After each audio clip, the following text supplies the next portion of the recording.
From UFOs to ghost and psychic powers, history is riddled with unexplained events. You can turn back now and learn the stuff they don't want you to know.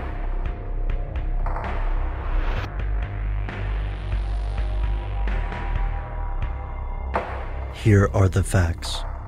Crop circles first made national news in the United Kingdom during the late 1970s and 80s. In 1980, local landowner John Stoll told the Wiltshire Times that he'd found 3 circles, each about 60 feet wide, spread across his oat field. These circles were surrounded by undamaged oats. The first explanations were natural, if strange, that the circle makers used stilts, or a bizarre whirlwind carved them into the oats. During the 1980s, reports of crop circles increased in the United Kingdom and other countries. The circles grew more complex, tracing out geometric designs. Speculation also increased. Were these circles the result of natural phenomena or intelligent intervention? Ufologists became interested in the circles, and soon people began to claim these formations were the work of aliens. In 1991, 2 British hoaxsters named Doug Bauer and Dave Chorley claimed that they had created hundreds of crop circles and filmed themselves making one. To most of the world, this became an opened and shut case. However, to some seriologists, researchers who study crop circles, that's not the whole story.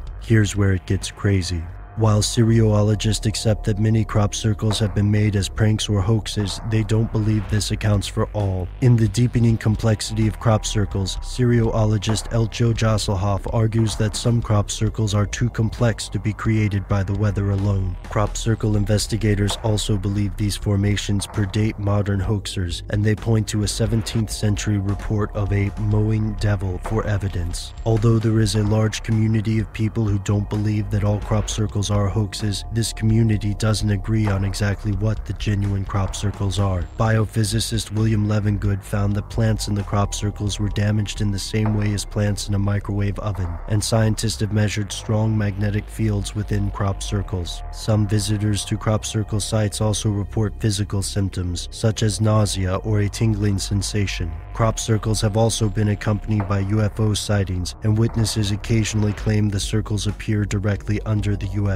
But this gets even stranger. In Secrets of the Fields, seriologist Freddie Silva argues that the designs and patterns of crop circles are not random, but instead obey the principles of sacred geometry, which advocates believe is an embodiment of harmonic energy and universal proportion. This belief uses the idea of sacred geometry to link crop circles with ancient holy sites, such as Egyptian temples and stone monuments around the globe. This claim shares similarities to the Gaia hypothesis, the idea that Earth is a living, possibly conscious superorganism, and that the crop circles are forming as a way of repairing the world's ecosystem, or, in a New Age sense, somehow preparing for or reacting to upcoming global changes, whether spiritual or physical. Skeptics chalk these claims up to spotty science, claiming that hoaxes explain the most likely causes of crop circles, and that seriologists tend to ignore facts that do not support their pre-existing belief. And here some seriologists claim a conspiracy is afoot, that great powers are suppressing the true meaning and importance of crop circles. Why? Presently, there is no single example of a crop circle that both seriologists and skeptics agree is not a man-made hoax. Is that because there isn't enough scientifically rigorous study of crop circles, or, as some seriologists would have you believe, because there's something they don't want you to know?